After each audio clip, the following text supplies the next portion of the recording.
अस्सलाम वालेकुम दोस्तों, मैं हूं शौकत ज़रदारी और जैसा कि मैंने कहा था कि आज तौहीन है उस पर मैं बात करूंगा और मैं अपनी वजाहत भी दूंगा और साथ साथ मैंने जो ख़बर दी थी, पहले मैंने स्ट्रीम किया था सिंधी ज़बान में और जब मैंने वो स्ट्रीम किया तो इस मुल्क के बड़े बड़े लोगों ने मुझसे रब्ता किया और आज मैं आपको बताऊं कि मैं अपनी ख़बर पर खड़ा हूं। मोअज़्ज़िज़ जज साहब जिनके ख़िलाफ़ मेरा इल्ज़ाम है, उन्होंने अपनी अदालत में मुझे बुलाया और बुलाने के साथ साथ और ये भी मैं आपको वाज़ेह करूं कि अभी तक ऑफिशियली मुझे कोई नोटिस नहीं मिला। 2 नोटिस मेरे ख़िलाफ़ निकल चुके हैं। अब मैं आपको इसकी वजाहत देता चलूं कि जिस जज के ऊपर मैंने इल्ज़ाम लगाया, उसी जज की अदालत में मेरे ख़िलाफ़ दरख्वास्त दायर की गई। तो पहला पॉइंट तो ये है कि कानूनी तौर पर मैंने अपने वकला को कहा है कि मैं जज पर अदम एतमाद का इजहार करता हूं और मेरे वकील अगली पेशी में ये दरख्वास्त देंगे कि इस केस को किसी दूसरी अदालत में या किसी दूसरे जज के पास मुंतकिल किया जाए। शौकत ज़रदारी आखिर क्यों इतना बड़ा रिस्क ले रहा है? शौकत ज़रदारी ये रिस्क इसलिए ले रहा है कि जिन शवाहिद को नैब अदालत के जज मोहतरम इनाम कलोड़ो साहब ने ये लिखा कि शवाहिद नाकाफ़ी हैं, इन्हीं शवाहिद के बिहाफ पर सिंध हाई कोर्ट ने फरवरी 2020 में फ़ैसला दिया और वो फ़ैसला इन अफसरान के हक़ में नहीं दिया गया, वो फ़ैसला उन मुतासरीन के हक़ में दिया गया जिन्होंने कहा कि हमारी मेरिट बेचकर नताइज में टेम्परिंग करके हमारे साथ नाइंसाफ़ी की गई। तो पहला सवाल तो ये बनता है कि हाई कोर्ट बड़ी अदालत है या नेब की कोर्ट बड़ी अदालत है? दूसरी बात, जिन वकला ने मेरे ख़िलाफ़ ये तौहीन अदालत की कार्रवाई शुरू करवाई है, ये वही वकील हैं जो उस केस में उन करप्ट और 2 नंबर तरीके से पास होने वाले जो मुल्ज़मान हैं, जो सिंध की ब्यूरोक्रेसी में आला ओहदों पर बैठे हैं, ये उनके वकील हैं। और ये वकील एक दूसरे में मिठाइयाँ बांट रहे थे कि हमने अपने दलाइल से ये केस जीता है। मैंने इस खबर के हवाले से डिटेल वीडियो की जब कोर्ट का फैसला आ गया, तो ना मैं कोर्ट के फैसले पर असरअंदाज हुआ और ना ही मैंने कोर्ट की किसी कार्रवाई में कोई खलल डाला।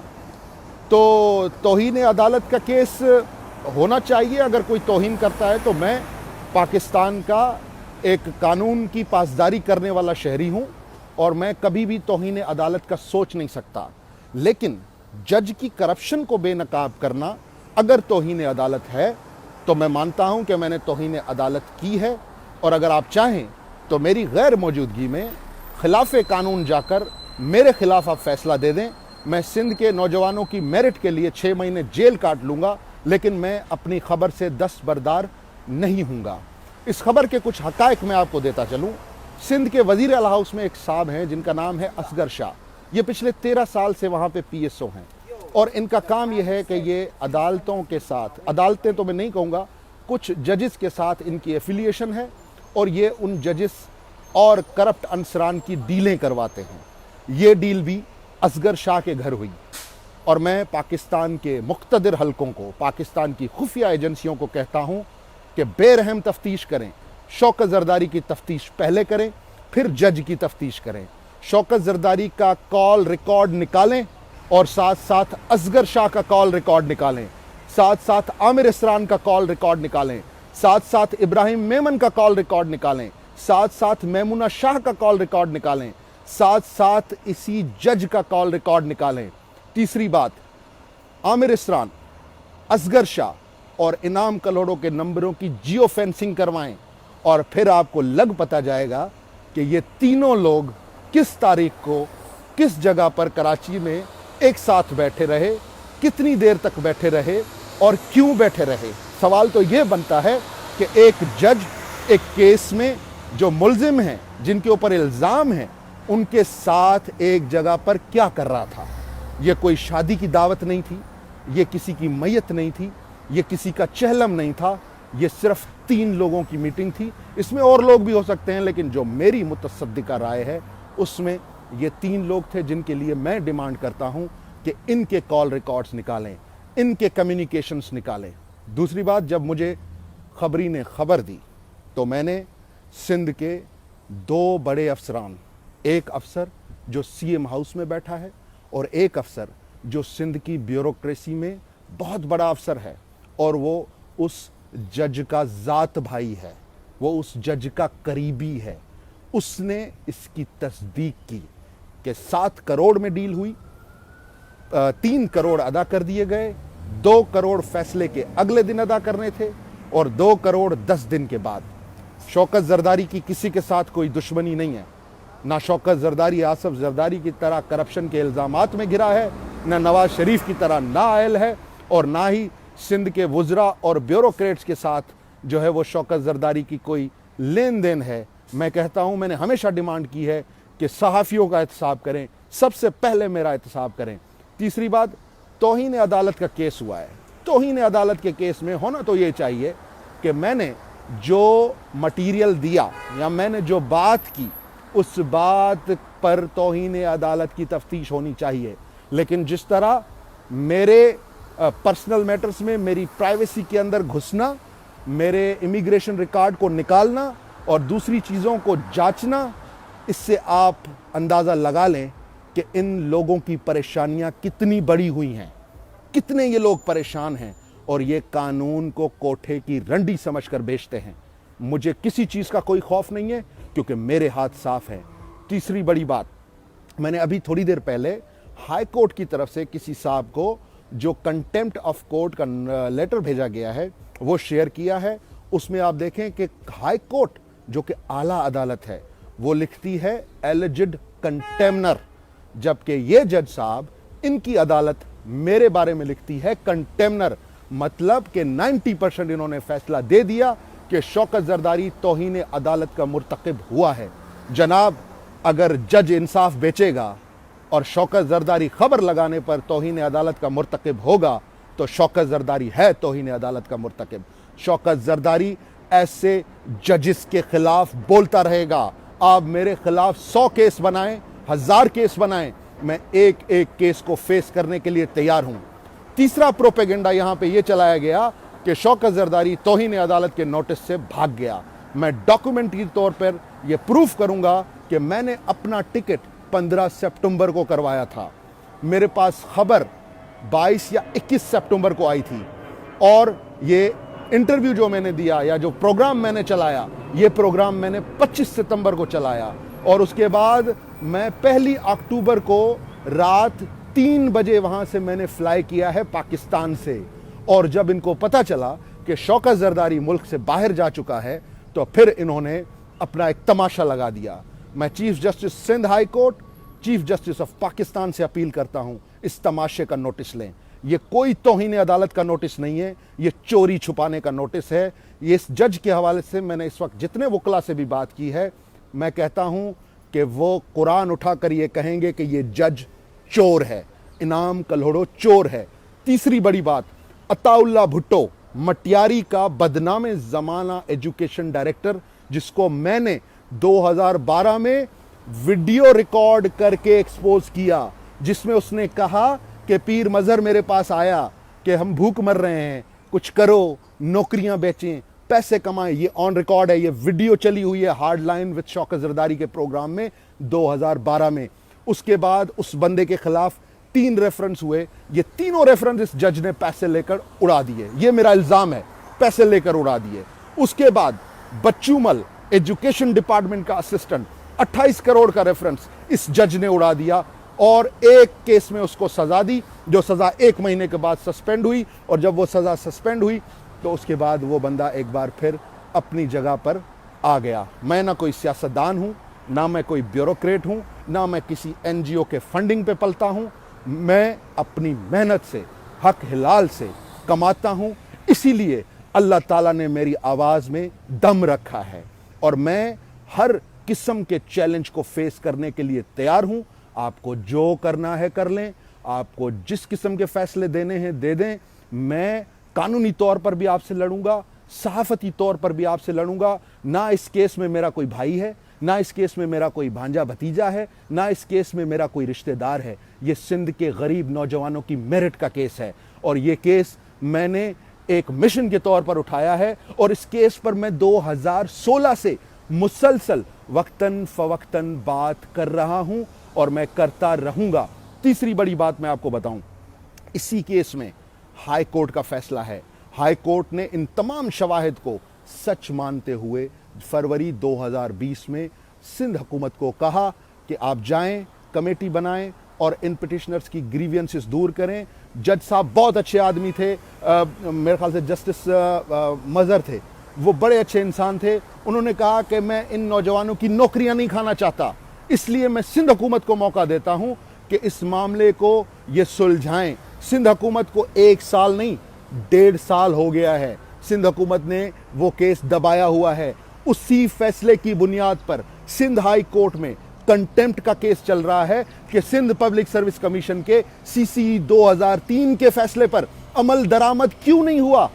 तो इनाम कलोड़ो साहब, आप तो गए, आपकी ये जो कानून की आपने मंडी लगाई हुई है ना, ये भी गई। और मैं एक बार वाजे कर दूं कि शौकत जरदारी अदालत के सामने इज्जत और एहतराम से पेश आने वाला शख्स है, लेकिन किसी करप्ट जज के सामने शौकत जरदारी नहीं झुकेगा, खास तौर पर उस जज के सामने जिसके खिलाफ मेरे पास कॉन्क्रीट सबूत है, उस जज के सामने जिसने टेम्पर शुदा मार्कशीट्स देखकर, जिसने सिंध पब्लिक सर्विस कमीशन की कमेटी की रिपोर्ट देखकर, जिसने जुडिशियल इंक्वायरी जस्टिस फैसल अरब ने डिप्टी डिस्ट्रिक्ट अटॉर्नीज के केस में जिस कंट्रोलर को डिसमिस किया, उसी कंट्रोलर को इस जज ने बाइज्जत बरी कर दिया। तो जनाब, सिंध गीदड़ों ने नहीं खाई है। पाकिस्तान में इंसाफ अभी तक बांझ नहीं हुआ है कि आप उसको बेचेंगे और आप बेच कर पैसे बनाएंगे। आए, इन्वेस्टिगेट करें, इनाम कलोड़ों के एसेट्स देखें, इनाम कलोड़ों के किस किस रिश्तेदार को सिंध सरकार ने कहां कहां पर एडजस्ट किया, इनाम कल्होड़ों की प्रॉपर्टीज कहां कहां पर हैं, इनाम कल्होड़ों ने कहां कहां पर पैसा बनाया। मैं पाकिस्तान की ISI, पाकिस्तान की MI, पाकिस्तान के तमाम इदारों को, बिलखुसूस चेयरमैन नैब को रिक्वेस्ट करता हूं कि इस जज के खिलाफ रेफरेंस बनाएं। सबूत मैं आपको देने के लिए तैयार हूं। जो लोग ये कह रहे थे 2 दिन तक, अब मैं एक और बात आपको बताऊं, 1 अक्टूबर को जब मैंने न्यूयॉर्क में लैंड किया तो पाकिस्तान में उस वक्त टाइम हो रहा था रात के 11। मैं पाकिस्तान से रात को 3 बजे निकला था। जब मैंने लैंड किया तो मेरा फ़ोन बजना शुरू हुआ, और वो फ़ोन कौन कर रहा था? उन वकला के दोस्त जिन्होंने मेरे खिलाफ पिटिशन की, और उस जज के कुछ करीबी लोग जो जिनके ऊपर मेरा इल्ज़ाम था। उन्होंने कहा कि जरदारी साहब, आपको क्या मिलेगा, आप छोड़ें। मैंने उनको कहा कि भाई मेरी कोई ज़ाती दुश्मनी नहीं है, मेरे पास खबर आई मैंने लगा दी, लेकिन अगर ये मेरे गले पड़ेंगे तो मैं तो भाई छोड़ने वाला नहीं हूँ, क्योंकि मैं चोर नहीं हूँ, मैंने खबर चलाने के पैसे नहीं लिए, मैं कोई इल्ज़ाम नहीं लगा रहा हूँ, मैं नाम ले रहा हूँ, मैं आपको लोकेशनें बता रहा हूँ। अब इदारे करें ना तफ्तीश, मेरे पास तो कोई सिस्टम नहीं है कि मैं इनकी जियो फेंसिंग करूँ इनके नंबरों की और बताऊँ कि ये लोग कहाँ कहाँ साथ थे, लेकिन इदारे जानते हैं, जान चुके हैं। और मेरे ज़राए ने मुझे ये भी बताया है कि इस जज ने जो 38 रेफरेंस उड़ाए हैं, उन सब की तफ्तीश हो रही है कि इसने कौन से रेफरेंस में क्या पैसे लिए। मैं सिंध की वकला बरादरी को कहता हूं, अगर मुसलमान हो, अगर हुसैन के मानने वाले हो, अली के मानने वाले हो, तो फिर उठाओ कुरान और बताओ कि शौकत जरदारी सच्चा है या शौकत जरदारी झूठा है, ये जज चोर है या ये जज पारसा है। और मैं एक और बात भी बता दूं, मेरा ये रिकॉर्ड है, मैं इंसान हूं, मैंने गलत खबरें चलाई हैं, लेकिन जब भी गलत खबर चली है मैंने उस पर माजरत की है। इस खबर पर मैं कभी माजरत नहीं करूंगा, क्योंकि मैं अलल ऐलान कहता हूं कि ये जज चोर है, ये इंसाफ को कोठे की रंडी समझकर बेचता है। और मेरी लैंग्वेज, मेरा गुस्सा सिर्फ इस बात पर है कि इस वक्त सिंध का बिकाऊ मीडिया, सिंध के ब्लैकमेलर सहाफ़ी, सिंध के वकीलों के साथ मिलकर, ये इन वकीलों के साथ, ये मियाँ अशफाक टाइप जो वकील हैं ना, इनके जो सहाफ़ी दोस्त हैं, ये किस तरह अफसरान को ब्लैकमेल करते हैं। मैं ज़रा इस केस को फेस कर लूँ, फिर मैं बड़े बड़े सहाफ़ी जो मोटरसाइकिलों पे घूमते थे, आजकल फार्म हाउसेस के मालिक हैं, आजकल बड़ी बड़ी गाड़ियों के मालिक हैं, उनको भी बेनकाब करूँगा, क्योंकि मेरी तरफ से अब ये ऐलान जंग है। और आ जाओ, मैंने पहले भी बहुत से चोरों को सीधा किया है, और मैं इस बार ये जो चोर है, जिसको मैं चोर कह रहा हूँ, इनाम कलोड़ो जज चोर, इस चोर को भी मैं बेनकाब करूंगा। अगर आपने मेरे खिलाफ जो भी कार्रवाई करनी है, मैं तो कह रहा हूं ना, मैं तो जेल जाने के लिए तैयार हूं। पाकिस्तान में इस किस्म के बिके हुए जज जो हैं वो ऐसे ही फैसले देंगे, सच बोलने वाले को जेल में डालेंगे और झूठ बोलने वालों को पैसे लेकर बाइज्जत बरी करेंगे। तो 6 महीने की जेल में काट लूंगा, मुझे कोई फर्क नहीं पड़ता। मैं पाकिस्तान भी आऊंगा, मैं अपना केस भी लड़ूंगा, मैं भागूंगा नहीं, क्योंकि मैं भागा नहीं हूं। मेरे बाहर जाने के बाद इन्होंने ये ड्रामा रचाया है, जानते हुए कि शौकत जरदारी अब तो कुछ महीने आएगा नहीं, इसलिए हम उसके खिलाफ फैसला भी दे देंगे, उसको रूपोश भी कर देंगे। तो आप कर लें आपने जो करना है। मैंने जो नाम लिए हैं, मेरा ये बयान रिकॉर्ड पे रखें। जिन लोगों को मैंने आइडेंटिफाई किया है उन लोगों के नंबर्स की जियो फेंसिंग करें, उनकी CDRs निकलवाएं। जो फैसला मेरे खिलाफ आया है उसी फैसले के हिसाब से इन लोगों को आप देखें और उसके बाद आप ये फैसला करें कि सच्चा कौन है और झूठा कौन है। मैंने अपनी बात 2 टोक अंदाज में आपके सामने रख दी है और अब ये वीडियो इदारे भी देखेंगे, ये video chief justice of Pakistan भी देखेगा, ये video chief justice Sindh high court Ahmed Ali Shaikh sahab भी देखेंगे। और शेख साहब, आपके केस में हम लड़े हैं, जब आपके साथ नाइंसाफ़ी हुई तो हम तब भी लड़े हैं। अगर आप समझते हैं कि इस केस में ये सारे इंसाफ का ड्रामा रचाकर जो मुझे हैरास करने की कोशिश की जा रही है, जो मुझे डराने की कोशिश की जा रही है, तो उनको आप बता दें कि हम डरने वालों में से नहीं हैं। हम हुसैन के पैरोकार हैं, हम अली के मानने वाले हैं। हम करबला में 73 लोगों के फौज लेकर हज़ारों के साथ लड़ने वाले हैं। तो ये चोर मेरा कुछ भी नहीं बिगाड़ सकते। हाँ, जो कानूनी मसाइल हैं, जो कानूनी चीज़ें हैं, उनको कानूनी तरीके से देखूंगा। और ये आज मेरा 2 टोक मौक़िफ़। और रही बात जिस IO को इन्होंने लगाया, अबड़ो साहब को, 51 बंदे थे, उनकी लिस्ट 18 पे पहुंच गई। मुबैना तौर पर अबड़ो साहब ने भी तो कुछ हाथ साफ किया होगा ना। तो इसलिए मैं आपको कह रहा हूं कि ये माफिया है, इस माफिया से मैं लड़ रहा हूं। मैंने अभी तक किसी को नहीं कहा कि मेरी मदद करें। मुझे लोगों ने फ़ोनें की कि साईं छोड़ो छोड़ो हम बात करते हैं, छोड़ो हम बात करते हैं। मैंने कहा जी मेरा तो फटा ही नहीं है, आप बात करें। फिर उसके बाद क्या हुआ, अगले दिन एक और नया ड्रामा रचाया गया। अभी अगले हफ्ते एक और ऑर्डर आएगा, लेकिन मैंने अपने वकला को कहा है कि आप जाएं और उस जज के सामने मेरी दरख्वास्त रखें कि जी शौकत जरदारी आपके ऊपर इल्ज़ाम लगा रहा है, आपका कॉन्फ्लिक्ट ऑफ इंटरेस्ट है, इसलिए आपकी अदालत में हम ये केस नहीं चलने देंगे। हम किसी और अदालत में हमारा केस ट्रांसफ़र किया जाए, हम वहाँ जाएंगे, अपने शवाहिद वहाँ भी पेश करेंगे, अपने शवाहिद हर फोरम पे पेश करेंगे। इस बार मुझे कोई जल्दी नहीं है, मैं अपना कोई सबूत ऐसे ज़ाया नहीं करूँगा जैसे मैं चला देता हूँ हमेशा की तरह। अब इदारे जाके इस पर थोड़ी सी तफ्तीश करें। अगर इदारों को लगे कि शौकत जरदारी से सबूत लेने चाहिए तो ले लें, वरना मैंने तो आपको लकीर खींच के दे दी है। आमिर इसरान, असगर शाह, जज इनाम कलोड़ो, इनकी CDRs निकालें, इनकी व्हाट्सएप की CDRs निकालें, इनकी सिग्नल ऐप जो कॉलिंग ऐप है उसकी CDRs निकालें और इनके नंबरों की आप जियो फेंसिंग करवाएं। दूध का दूध, पानी का पानी हो जाएगा। अगर फिर भी आप ये ना कर सकें तो बंदा हाजिर है, बंदा हर किस्म का सबूत आपको देगा और बंदा ये साबित करेगा कि कौन करप्ट है, कौन भगोड़ा है और कौन चोर है। मुझे दीजिए इजाज़त और मुझे उम्मीद है कि इस वीडियो को आप पाकिस्तान पूरे में फैलाएंगे ताकि पाकिस्तान भी देखे कि सिंध में करप्ट लोगों को पैसे लेकर कैसे छोड़ा जाता है। सिंध में अरबों रुपए की करप्शन करने वाले आपके और मेरे पैसे से चोरी किए हुए करोड़ों रुपए में इनाम कल्होड़ो जैसे जज खरीद कर अपने हक में फैसले दिलवाते हैं और फिर आके ढोल बजाते हैं। अभी तो नैब जा रहा है ना अपील में, अभी तो हाई कोर्ट में ये केस चलेगा, फिर पता चलेगा। और मैं बार बार आपको बता रहा हूं, हाई कोर्ट ने इन्हीं शवाहिद पर इसी केस में पिटिशनर के हक में फैसला दिया कि इन्होंने चोरी की, इन्होंने टेम्परिंग की। ये सारे जाली सिफारशी नाअहल। और आमिर इसरान तो 5 पेपरों में फेल था। क्यों भाई मुराद अली शाह साहब, क्यों बिठाया हुआ है इसको? 5 पेपरों में फेल। और ट्रेजरी का मालिक 5 पेपरों में फेल। और रिकवरी एजेंट 5 पेपरों में फेल। और गजेटेड ऑफिसर, क्या सिंध बांझ है? सिंध जो है वो उसने चूड़ियां पहनी हुई हैं। क्या सिंध के लोग ये तमाशा नहीं देख रहे? आप मेरे रिकॉर्ड निकालें, फिर मैं वजीर आला से लेकर एक एक बंदे का रिकॉर्ड रखूंगा कि दुनिया में इनकी प्रॉपर्टीज कहां कहां पर हैं, कितनी कितनी है। ये पिंडोरा विंडोरा आप भूल जाएंगे। जब मैं पिंडोरा खोलूंगा तो फिर बहुत बड़ा पिंडोरा खुलेगा। इसको आप मेरी नसीहत समझें, इसको आप मेरी धमकी समझें, इसको आप मेरी होशियारी समझें, खबरदारी समझें। जो समझना है समझ लें, आपको जो करना है कर लें।